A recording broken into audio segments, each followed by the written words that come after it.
বৌমা মাংস বৌমা। কি ব্যাপার? রাখেন রাখেন এগুলো। ফকিন্নির মতো চাইতে লজ্জা করে না আপনার? এই মুরগির পাটা এখন আপনার মুখে চালাই দিব। যান। খালি যদি তুমি আমার পেটে না ধরতা না, কবে যে ঘাটটা ধরে বাড়ি থেকে বাই করে দিতাম।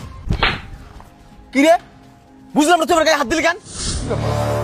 এখনো কাজ শেষ করো নাই? তুমি কি ভুলে গেছো আজকে যে তোমাদের বাসায় যাব? তোমার বাপের জন্য, মায়ের জন্য, ভাইয়ের জন্য, বোনের জন্য শপিং করতে হবে, সময় লাগবে তো। তারপর আবার তাদের সঙ্গে ইফতার করতে হবে, ইফতার কিনতে হবে। আরে বাবা ভুলিনি তো, শুধু মুরগিটা কেটে নিচ্ছি। তুমি যাও, আমি আসতেছি। আমি তো রেডি আছি। তাড়াতাড়ি নাও, সময় নাই কিন্তু। কি ব্যাপার? এখানে এসে বসলেন কেন? বৌমা মাংস বৌমা। কি ব্যাপার? রাখেন রাখেন এগুলো। হাত দিচ্ছেন কেন? আপনার সাহস তো কম না? কি সমস্যা আপনার? বৌমা আজকে 6-7টা রোজা যাচ্ছে বৌমা, শুধু ইফতারে পান্তা খাই মা, শেষ রাতে শাক পাতা দিয়ে খাই মা। তাই বলছিলাম কি 2 টুকরো যদি মাংস দিতে মা, আমি একটু রান্না করে আত্মাটা শান্তি করে খেতাম মা। কি সমস্যা আপনার? কি সমস্যা আপনার? এত লোভ কেন আমাকে বলেন তো? এত লোভ কেন আপনার? আমি যখনই কিছু ভালো মন্দ রান্না করি তখনই আপনি আসেন। হ্যাঁ, কি পাইছেন? কি পাইছেন? ফকিন্নির মতো চাইতে লজ্জা করে না আপনার? যান এখান থেকে। আসছে বৌমা, একটু মুরগির মাংস দাও তো মা, খাবো। কেন? হ্যাঁ, এত লোভ কেন আপনার? আপনি পান্তা খান না শাকসবজি খান, আমার দেখার বিষয় নেই। নেক্সট টাইমে যদি আপনি আমার কাছে আরেকবার আসছেন না কোনো কিছু চাইতে, এই মুরগির পাটা এখন আপনার মুখে চালাই দিব। যান। বৌমা মাংসতে আমি ভাত নাই খেলাম, একটু আগে আমি শুনলাম আমার ছেলে তোমাদের বাসায় যাবে, তোমার মার জন্য, তোমার ভাইয়ের জন্য, তোমার বাবার জন্য, সবার জন্য কাপড় কিনবে মা। আমার ছেলেকে বলিও আমার জন্য জানি একটা শাড়ি কিনে। আমার তো সব কাপড়ে ছিঁড়ে গেছে মা, তাই শাড়িটা আমি পরে ঈদ করবো মা। কি বললেন আপনি? কি বললেন? মানে আপনার ছেলের আমি কি গল্প করি না করি সব আপনি কান পেতে শোনেন? সব আপনি কান পেতে শোনেন? আপনাকে বলি না, নিষেধ করি নাই আমাদের কথা আপনি শুনবেন না? মানে আমার বাবার বাড়িতে জিনিসপত্র কিনে দিচ্ছে, আপনার সাথে সহ্য হচ্ছে না তাই না? সহ্য হচ্ছে না? শুধু শাড়ি কেন, এক টুকরো কাপড় পর্যন্ত পাবেন না। যান এখান থেকে, ফাজিল মহিলা কথাকার। কি ব্যাপার বুঝলাম না, তুমি এখন এক মুরগি নিয়ে বসে আছো, কখন মার্কেট করব, কখন ইফতার কিনবো, কখন যাব বুঝতেছি না আমি। বুঝবা কেমনে? হ্যাঁ, তোমার এই বুড়ি মা শয়তান বুড়ি, এর জন্য কি বাড়িতে থাকতে পারি ভালোভাবে? থাকতে পারি না তো। জানো কি বলে? এই বুড়ি আবার কি করলো? কি করলো? মুরগির মাংস চাই, মুরগির মাংস। বৌমা আমাকে একটু মুরগির মাংস দিও তো মা, আমি একটু ভাত খাবো। তারপর শোনো আরো কি বলছে। তুমি বললা না আমার বাপের বাড়িতে জামা কাপড় নিয়ে যাবো আমার মায়ের জন্য, আমার ভাইয়ের জন্য, আমার বাবার জন্য, সেটা উনি আড়াল থেকে শুনছে। উনি এই কথা শুনে আমার কাছে এসে বলতেছে বৌমা আমার জন্য একটা কাপড় কিনিও তো বৌমা।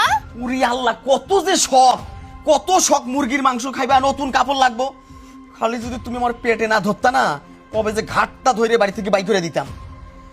মাঝে মাঝে মন কি চাই জানো, সত্যি সত্যি ঘাট ধরে বাড়ি থেকে বাই করে দেই। এলাকায় একটা আমার নাম ডাক আছে, মানুষ আমার খারাপ করবো, সিসাঙ্গাত দিব, এই ভয়ে এই বুড়িরে কিছু কই না। আর শোনো, এসব ফ্রিজে ঢুকাও, রেডি হও, তাড়াতাড়ি চলো। এই বুড়ির সাথে পেঁচাল বেড়ে লাভ নাই। বয়ে চুকি লেগে যাইতে পাও না? অসহ্য কথা শোনা যা তো, কথা শোনার জন্য দাঁড়ায় থাকে। ভাবি দেহি, ভাবি আসসালামু আলাইকুম, ভালো আছেন? হ্যাঁ ভালো আছি। কি রে কই যাস? আসলে হয়েছে কি বন্ধু, অনেকদিন পর শ্বশুর বাড়ি যাইতেছি। শ্বশুর শাশুড়ি তো অনেকদিন আমার দেখেও না, তাই ভাবলাম যে সামনে ঈদ, শ্বশুর শাশুড়ি আছে, শালা সম্বন্ধী আছে, একটা শালিও আছে, একলগে কিছু কেনাকাটা করতে হইব। আর ভাবলাম জামুই যখন রোজা মাস, ইফতার টিফতার নেই, একলগে ইফতার টিফতারও করবো। খালা শাশুড়িরাও আর আইছে, এই জন্য যাইতেছি। ও আচ্ছা, যাক ভালো। শ্বশুর বাড়ি যাইতেছস, শালার জন্য, শালির জন্য, শ্বশুরের জন্য জামা কাপড় কিনবি, ইফতারি নিয়ে যাবি। যাক শুনে ভালো লাগলো। তবে রিপন, একটা কথা বলবি তুই আমারে? তোর মা নাকি এই আমাদের বাজারে গিয়া মানুষের কাছে ইফতারি চায়, মানে বুট মুড়ি ছোলা, মানে এগুলা নাকি চায়। আমি আরো শুনছি চাউল পর্যন্ত চায় মানুষের কাছে। এই কথাগুলো কি সত্যি নাকি? দেখছো তোমার মায়ের কাহিনী? আমি তোমাকে কি বলেছিলাম? এই মহিলা আমাদের মান সম্মান কিচ্ছু রাখলো না। কিরে রিপন, চুপ করে আছিস কেন? আমি যে কথাগুলো বলছি এগুলা সত্যি নাকি? এই ওটো ওটো বল। আরে সত্য সর, তোর এই ফালতু কথার উত্তর দেওয়ার সময় আমার কাছে নাই। আজাদি কথা নিয়ে এসেছিস আমার কাছে, না যা, আমার সময় নেই এখন, সর। কি রে, বুঝলাম না তোমার গায়ে হাত দিলি কেন? হ্যাঁ এই গলা নামাই কথা ক। কে বলা নামায় কথা কব? গলা নামাই কথা বল, আমি কি বলি সেটা শুন। আমি কি বললাম? আমি ফালতু কথা বলছি?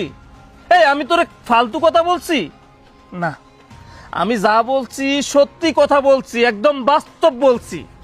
এই জন্যই আমার কথাগুলো তোর কাছে ফালতু মনে হয়েছে, বুঝছস?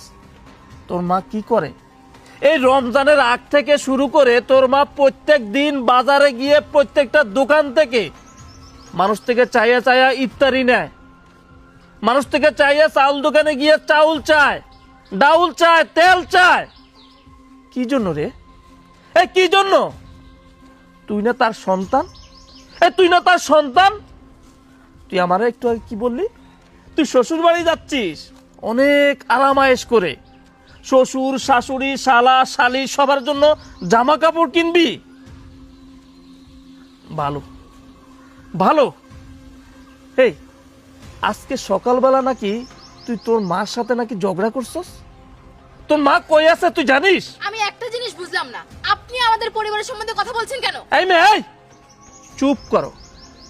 আপনাকে আমি ভাবি বলতাম, সম্মান করতাম, কিন্তু আপনি যে একটা মেয়ে মানুষ হয়ে আপনি আপনার শাশুড়ির সাথে যে ব্যবহার করেন প্রতিনিয়ত, আসলে এটা বলার মতো না। আপনি কি সারা জীবন এই যৌবন নিয়ে থাকবেন? আপনি বৃদ্ধ হবেন না? আপনার সন্তান হবে না? হ্যাঁ, আপনার সন্তান ঠিক এই রকম আপনার সাথে আচরণ করবে।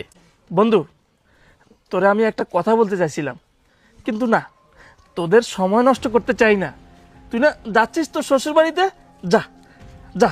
আমি বন্ধু দাঁড়া, তুই কিছুক্ষণ আগে কি যেন একটা কথা বললি, আমার মা কোথায়? সকালে ঝগড়া করার পর মারে আমি আর দেখি নেই। মনে মনে অবশ্য বেশ কয়েক জায়গায় খুঁজছি, তারে আমি দেখতে পাই নাই। বন্ধু তুই কি জানিস আমার মা কোথায় আছে? এই কি ব্যাপার, তুমি ওই লোকটার কথায় দেখে পাগল হয়ে যাচ্ছ? বাবারে বাবা, মায়ের জন্য একদম আত্মাটা ফেটে যাচ্ছে। চুপ, একদম চুপ, কোনো সাউন্ড করবি না, একটা সাউন্ড করবি না।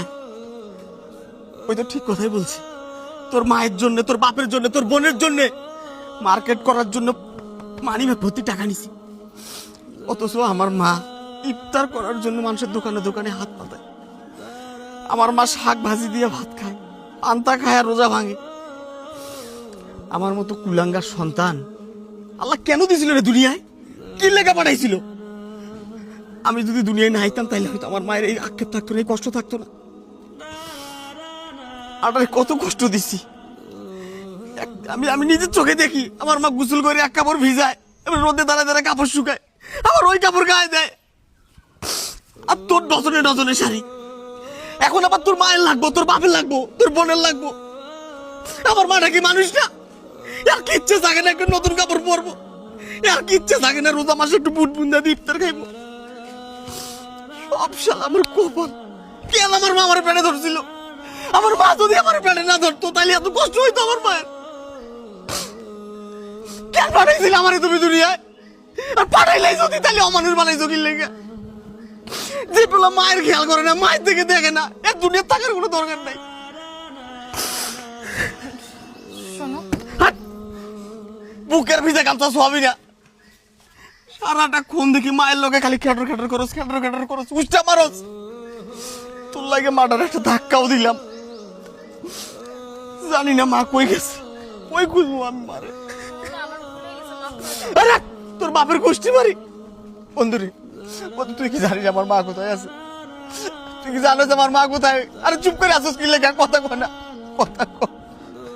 হ বন্ধু, হ, আমি জানি তোর মা কই আছে। শুন, আজকে সকালবেলা নাকি তোর মা তোর বউয়ের কাছে এক পিস মাংস চাইছিল, কিন্তু তোর বউ মাংস দেয়নি। তুই সহ নাকি তোর মাকে অনেক অপমান করছস, আর সেই অপমান তোর মা সহ্য করতে না পাইরা তোদের বাড়ি থেকে বের হয়ে যায়। এই যে আমাদের এই মেইন রোডে যাওয়ার সাথে সাথে নাকি একটা ট্রাকের সাথে ধাক্কা খায়, আর আর তোর মা এখন সদর হসপিটালে ভর্তি আছে বন্ধু, সদর হসপিটালে ভর্তি আছে। তুই কি কস? আমার মা হাসপাতালে ভর্তি, ট্রাকের লাগে বাড়ি গেছে আমার মা। ভাই চল না ভাই, তুই চল না চল না, আমার মায়ের কাছে নিয়ে চল ভাই। জলদি চল। আমাকে নিয়ে চলো। এই তুই বাড়ির যা, তোর হিসাব আমি পরে করবো। চল বন্ধু, তুই আমার মায়ের কাছে নিয়ে চল।